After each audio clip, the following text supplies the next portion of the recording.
Siang hari ini, aku berada di sekitaran wilayah Cangkringan Sleman dan rasanya kurang sreg jika ke Cangkringan tapi tidak singgah ke makam salah seorang tokoh yang berada di sekitar sini. Dan aku pun segera menuju ke sana. Mari telusuri jejak masa silam dan belajar menjadi bijaksana.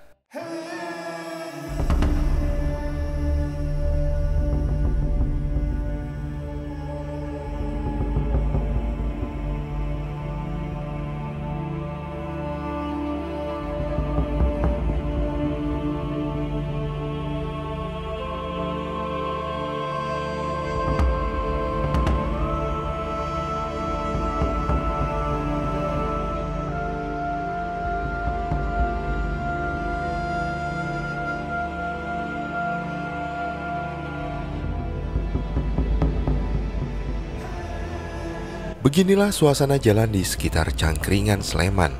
Lokasi yang berada di kaki Gunung Merapi ini banyak terdapat tujuan wisata. Di antaranya adalah Gua Jepang, Bukit Kelangon, dan lain sebagainya.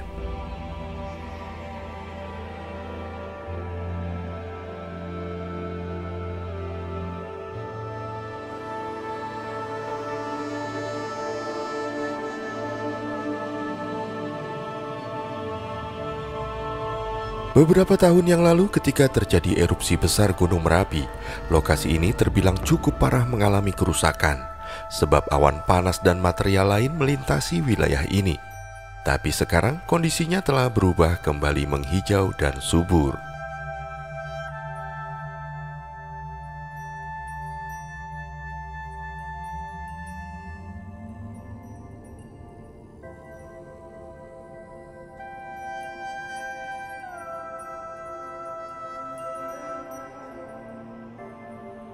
Lalu siapakah tokoh yang makamnya berada di sekitar Cangkringan ini? Beliau disebut bernama Adipati Joyoningrat. Dan lalu bagaimana kisah seputar beliau? Berikut yang bisa dihimpun Senyum Indonesia dari berbagai sumber.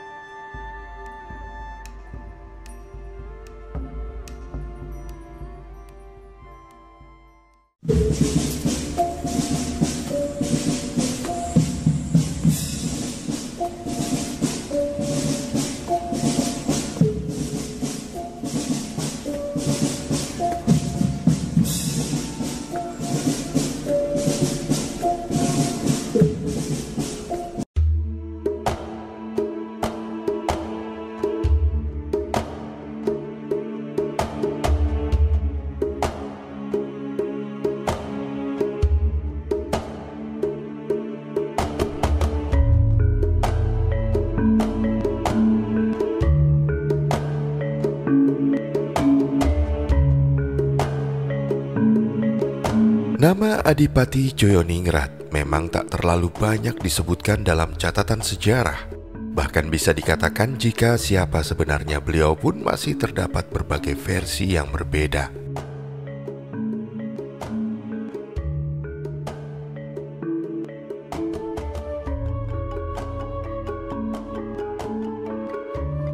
Letak lokasi makamnya berada di wilayah Gadingan Argomulyo, Cangkringan. Mengenai siapakah tokoh yang disebut bernama Adipati Joyoningrat ini, terdapat berbagai versi mengenai keberadaannya.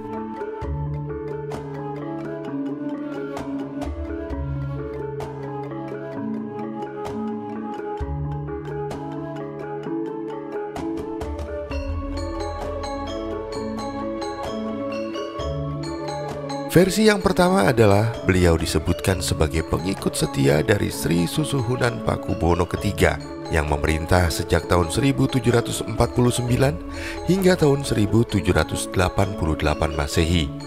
Bahkan ada pula yang menyebutkan jika Adipati Joyoningrat konon pernah menjabat sebagai patih dari Sri Susuhunan Pakubono III di kisaran tahun 1784.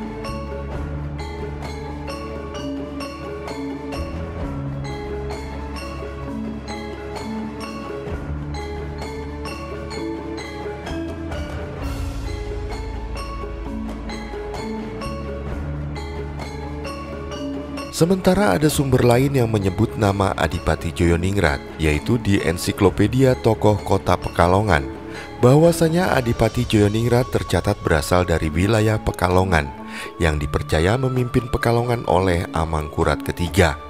Kepercayaan Amangkurat III yang besar pada beliau kemudian membawa anak-anak dari Adipati Joyoningrat untuk memimpin wilayah lain seperti di Lembah Rowo.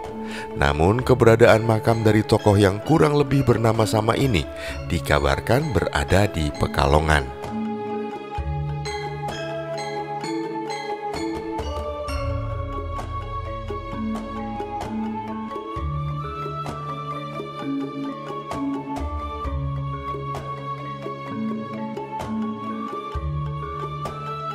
Kemudian ada juga versi yang menyebutkan jika Adipati Joyoningrat merupakan seorang panglima perang yang disegani ketika kerajaan Mataram dipimpin oleh Sultan Agung Hanyokrokusumo. Dikisahkan bahwa Adipati Joyoningrat ini dahulu bergelar Raden Mas Anom Wironegoro, dan di era pemerintahan Sultan Agung merupakan salah satu dari sekian panglima perang kerajaan Mataram yang sangat disegani.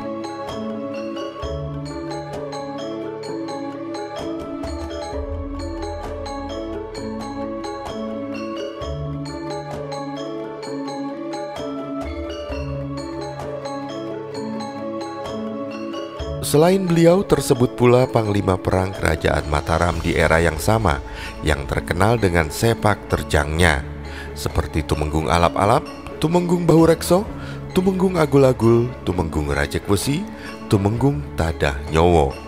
Dan kemudian kisah apa yang beredar seputar bagaimana Adipati Joyoningrat bisa dimakamkan di Dusun Gadingan Cangkringan ini.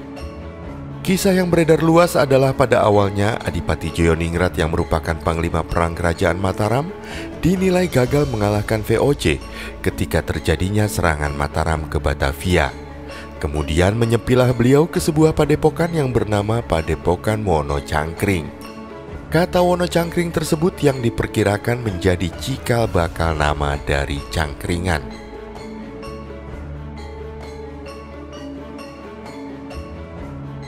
Dan kemudian Adipati Joyoningrat menetap di wilayah tersebut hingga akhir hayatnya.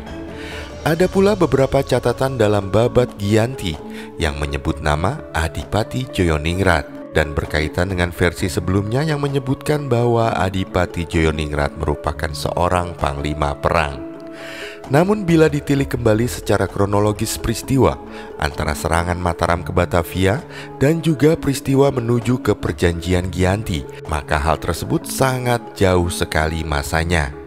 Jika serangan Mataram ke Batavia terjadi di kisaran tahun 1628, sedangkan peristiwa yang kemudian menyebabkan tercetusnya perjanjian Giyanti terjadi di kisaran tahun 1755. Jadi kemungkinan besar ada dua atau lebih tokoh berbeda dengan nama yang sama. Tapi sangat terbuka juga kemungkinan salah satu versilah yang benar terkait dengan nama Adipati Joyoningrat. Namun apapun itu, semuanya merupakan kekayaan intelektual yang mesti dijaga dan dipelihara sebagai sebuah aset bangsa yang perlahan mulai melupakan jati dirinya. Marilah kita belajar untuk menjadi bijaksana. Dan aku pun terus melaju ke arah Dusun Gadingan, tempat peristirahatan terakhir tokoh yang disebut bernama Adipati Joyoningrat. Jalan menuju ke lokasi terbilang sangat mulus karena kemungkinan besar ini merupakan jalan nasional. Berbeda halnya ketika memasuki jalan provinsi atau jalan kabupaten yang biasanya akan banyak sekali tambalan dan juga lubang-lubang. Letak tepatnya dari makam Adipati Joyoningrat berada di sisi timur dari Sungai Gendol yang ketika terjadi erupsi Gunung Merapi di tahun 2010 menjadi jalur meluncurnya awan panas dan lahar panas juga lahar dingin Gunung Merapi. Aku juga melintasi sebuah tetenger dari peristiwa erupsi Merapi di tahun 2010, yaitu Watu Gajah, sebuah batu berukuran jumbo yang terlontar dari kawah Merapi dan hingga kini tetap dipelihara keberadaannya di tengah jalan di sekitar jembatan Bronggang.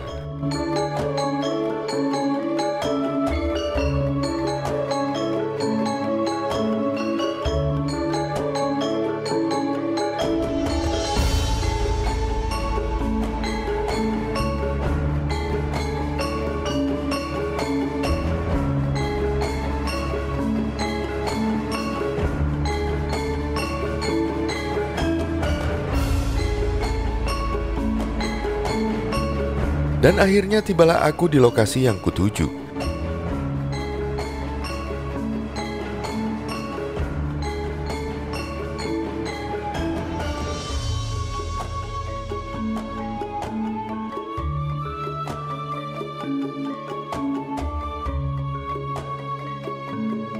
Lokasinya tepat berada di tepian jalan raya tak begitu jauh dari lokasi Watu Gajah.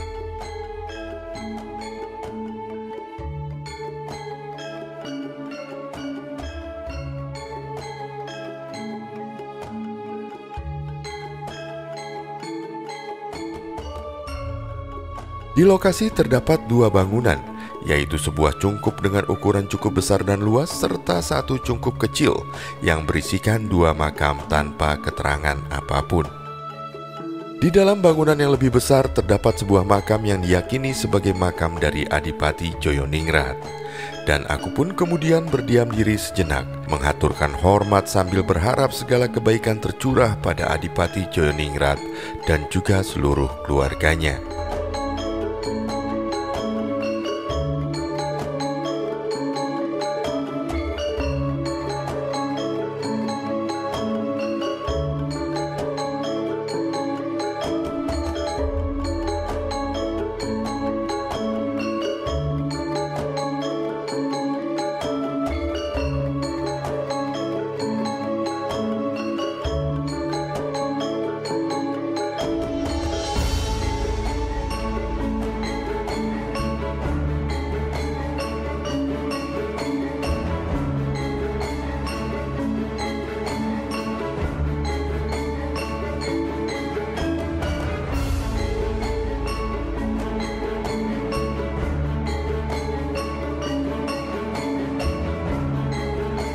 Cukup lama aku berada di lokasi ini, berharap ada yang datang untuk bisa aku mintakan informasi mengenai keberadaan makam Adipati Joyoningrat ini.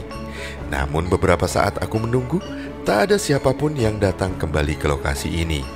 Maka aku pun segera undur diri dengan ucapan terima kasih kepada para luhur yang telah mengizinkan aku untuk singgah di lokasi ini. Semoga tayangan ini bermanfaat. Sampai jumpa di perjalanan selanjutnya. Terima kasih.